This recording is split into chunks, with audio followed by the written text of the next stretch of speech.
2020 সালে নদী ভাঙন রোধে দৌলতদিয়া ঘাট আধুনিকায়ন প্রকল্প পাশ হয় একনেকে 1351 কোটি 70 লাখ টাকা ব্যয়ে প্রকল্পটি বাস্তবায়নের দায়িত্ব পায় বিআইডব্লিউটিএ। এই প্রকল্পের অধীনস্থ এলাকায় 90 বিঘা জমি অধিগ্রহণের জন্য একাধিকবার নোটিশ দেওয়া হয়, যার আওতায় পড়ে 3 শতাধিক ব্যবসা প্রতিষ্ঠান ও 4 শতাধিক বসতবাড়ি, রয়েছে বিভিন্ন কাঁচাপাকা ভবন। সেই সাথে প্রকল্প এলাকায় পড়েছে অসংখ্য গাছও।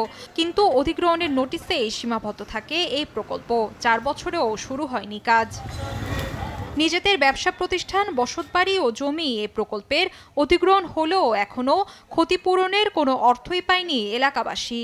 আজ দীর্ঘদিন যাবৎ একবার করার কারণে এদের জমি এবং ঘরবাড়িগুলো যার যেরকম ছিল ঠিক সেরকমই আছে, অর্থাৎ কেউ কোনো মেরামত করতে পারতেছে না। ঘর বাড়ি ওই ঝড় বৃষ্টি এলে ভাঙিয়েছিল, 5 বাচ্চা নিয়ে ওই বৃষ্টির ভিতরে থালায় কিন্তু হলাম এটা হারতে পারতেছি না। আমাদের কোনো টাকা পয়সা দিচ্ছে না, আমাদের সাইডে নদী আসছে, আমরা এক জায়গায় ভাঙিয়ে চলে যাবো, তাও যাইতে পারতেছি না। এই ঝুড়ি বাতাসে ভেঙে যায়, টিন লাগাইতে পারতেছি না।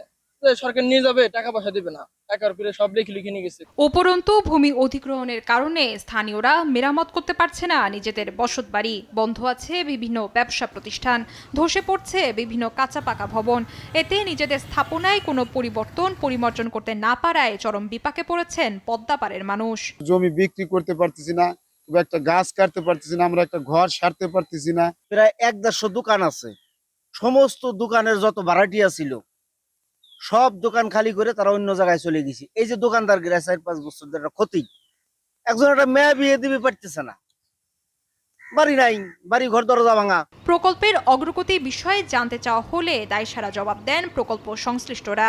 পানীয় বোর্ড যে ডিজাইনটা দিছে, ডিজাইনটা আগে বুয়েটে বেটিং হবে, বেটিং হওয়ার পরে তখন এটা আপনার পানীয় বোর্ড একটা এস্টিমেট দিবে, ওরা তখন রিভাইজ এস্টিমেটটা হতো, আমরা যেটা RDB রিভাইজ হবে তখন উঠতে পারে আর কি। যে বর্তমানে চাপ আছে সে অনুযায়ী একটা সমীক্ষা হচ্ছে, সেই অনুযায়ী ঘাট কিছু ছেড়ে দিয়ে যাতে আমাদের মানে ব্যাংক প্রফেশনের দৈর্ঘ্যটা কমিয়ে কিছু করা যায় কিনা, খরচটা কমানো যায় কিনা সেই ব্যাপারে। দ্রুত জমির মালিকদের ক্ষতিপূরণ মিটিয়ে দৌলতদিয়া ঘাট আধুনিকায়ন প্রকল্প বাস্তবায়ন হোক প্রত্যাশা স্থানীয়দের।